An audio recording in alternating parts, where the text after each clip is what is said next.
Hello everyone, আমি অর্পিতা। আমার নতুন একটি ভিডিওতে আপনাদের সবাইকে স্বাগত জানাই। যে ভিডিওটি আপনারা দেখতে পাচ্ছেন এটি ছিল হোলি অর্থাৎ গোপাল পুজোর ঠিক আগের দিনকার ভিডিও। ঠিক ধরেছেন, ন্যাড়াপোড়া। হ্যাঁ, এটা হচ্ছে ন্যাড়াপোড়া হবে। তারই একটু আয়োজন করেছিল আমার হাজব্যান্ড। আমিও ছিলাম, তবে আমি একটু ক্যামেরার এই পারে থেকে ভিডিও করছিলাম। আমিও সাথ দিয়েছি, আমি কিন্তু এড়িয়ে যাইনি। কারণ আমার বাড়ির গোপাল পুজো বলে কথা। আর আমাদের বিবাহিত জীবন 12 বছর। এই 12 বছর আমরা 2জন থেকে 3জন হয়েছি। যখন 2জন ছিলাম তখন 2জন মিলে করেছি, এখন 3জন হয়েছি। এখন না, মানে 10 বছর হলো, বিয়ে হয়েছে 12 বছর আর 10 বছর ছেলে নিয়ে আমাদের টোটাল 12 বছরের বিবাহিত জীবনের গোপাল পুজো। আর তার আগে আমার হাজব্যান্ড ছিল যখন ওই ধরুন 3-4 বছর, তখন থেকে গোপাল পুজোটি হয়। তাহলে ওই মোটামুটি 32 বছরের পুজো আমাদের বাড়ির। ভাবুন কত বছর হয়ে গেল পুরনো। দেখুন, দেখতে দেখতে ন্যাড়াপোড়া দাউ দাউ করে জ্বলে যাচ্ছে।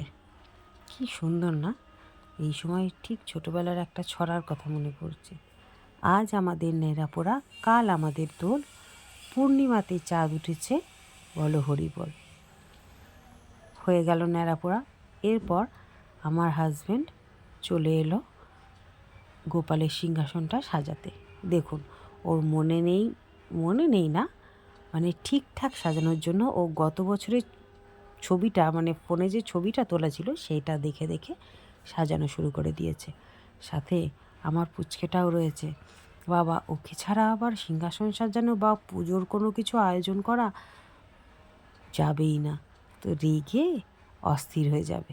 আর গোপালকে ছাড়া কি গোপাল পুজো সম্পূর্ণ হয় বলুন? দেখুন কেমন নাচছে, ও খুব খুশি, খুব খুশি।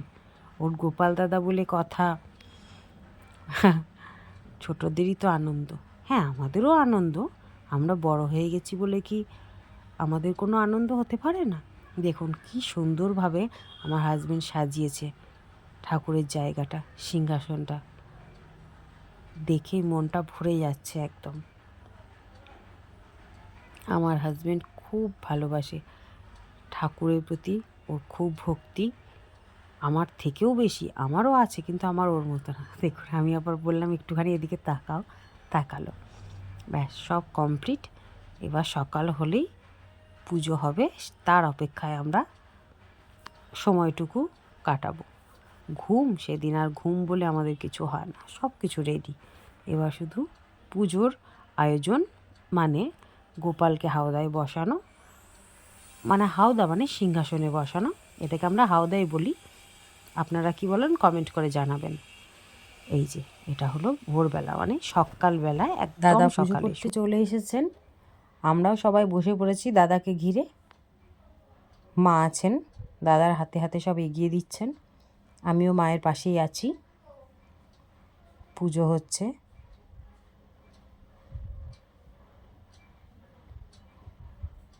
মনটা আনন্দে আমাদের সবার ভরপুর। এত সুন্দর পুজো করেন দাদা, কি বলবো, মন ভরে যায় দাদার পুজো দেখলে। মনে হয় স্বয়ং ভগবান এসে আমাদের সামনে বসে আছেন। দাদার মন্ত্র বলা শুনলে সত্যি মনটা ভরে ওঠে। পুজো হচ্ছে, আর এই যে আমার সোনা বাবাটা ঢং ঢং ঢং ঢং করে কাসর বাজাচ্ছে। খুবই খুশিও, খুব খুশি। ওর গপু দাদা বলে কথা, তার পুজো হচ্ছে, আর ও একটু আনন্দ করবে না? তা কখনো হয়?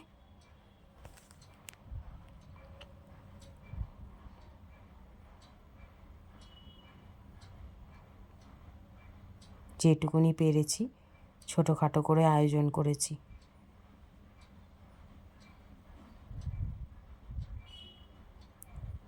হয়ে গেল আরতি। এরপরে এটা একটা স্পেশাল, মানে আমাদের জন্য একটু স্পেশালি এটা ছিল। অ্যাকচুয়ালি আগের দিন, অর্থাৎ 13ই মার্চ। সেদিনকে ছিল আমাদের বিবাহবার্ষিকী, অর্থাৎ 12 বছর পূর্ণ হয়ে গেল আমাদের বিবাহিত জীবন। তা আমাদের গোপালবাবুকে আমরা একটা ছানার কেক নিবেদন করেছিলাম, সেটাই একটু কাট করছি দুজন মিলে। আমাদের গপুর সাথেও আমরা 12 বছর কাটিয়ে ফেললাম দুজনে। এই যে আমি ওকে একটু খাইয়ে দিলাম, ও আমাকে একটু খাইয়ে দিল, এইটুকুই তো আনন্দ বলুন। এরপর আমি মাকে একটুখানি খাইয়ে দিলাম। আর কি, আমাদের মতন এরকম মধ্যবিত্ত সংসারে এইটুকুই তো আনন্দ, এর বেশি আর কি চাই বলুন তো। এইভাবেই কেটে যাচ্ছে দিনগুলো।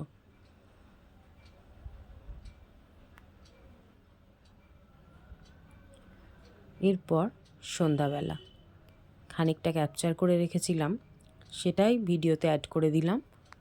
সন্ধ্যা আরতির সময়, সন্ধ্যা আরতি হচ্ছে, দাদা এসছেন সন্ধ্যা আরতি করতে। আরতি হচ্ছে, এখানেও আমার সোনা বাবাটা আছে, ওকে দেখায়নি, ওই যে পাশেই দাঁড়িয়ে আছে। সন্ধ্যা আরতি হয়ে গেল, এখানেই ভিডিওটা শেষ করছি। ভালো লাগলে লাইক, কমেন্ট আর আমার চ্যানেলটা একটু সাবস্ক্রাইব করে দেবেন। নমস্কার।